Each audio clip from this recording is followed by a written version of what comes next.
What up, y'all? This is a quick tip on how to structure your recorded audio in your new MPC Live um, without it just looping in your sequence.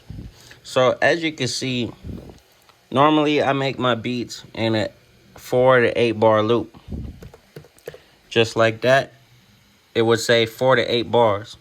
But in order for you to use your recorded audio over and over again, in the sequence with your drums and everything going, you know, right?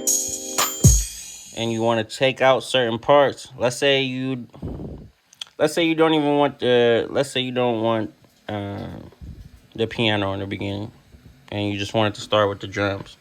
You see what I just did right there? And the way I got it over and over is I go right here to this arrow, and I click that arrow, and when it says 4 to 8 bars, you just hit duplicate a bunch of times until it's like 128. Double link, double link, double link. Keep hitting that, and then you'll have this effect right here where every single audio track is duplicated to 128 bars. You got your leads, your everything. So you can literally structure your beat like that and have sounds come in. So boom, the piano starts, and we'll have the lead sound come in.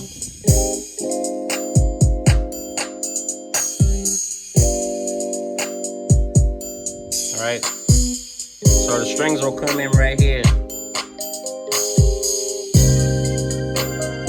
and we'll take them out after.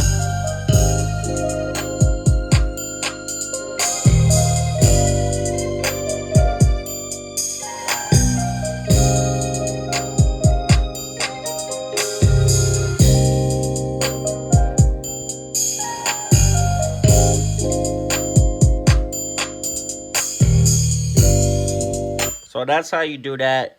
Play with that. And then, you have your track mutes that you could use for those bars. I just figured this out because I was doing it in controller mode, but I didn't know how to do it in standalone. So that's how you do it in standalone, and it shows that same thing on there. And yeah, you can just have a bunch of different parts. All right, guys, I hope you enjoyed that tip. Subscribe to my YouTube channel for more videos on the MPC and other stuff that I'll be doing in the future. Yep.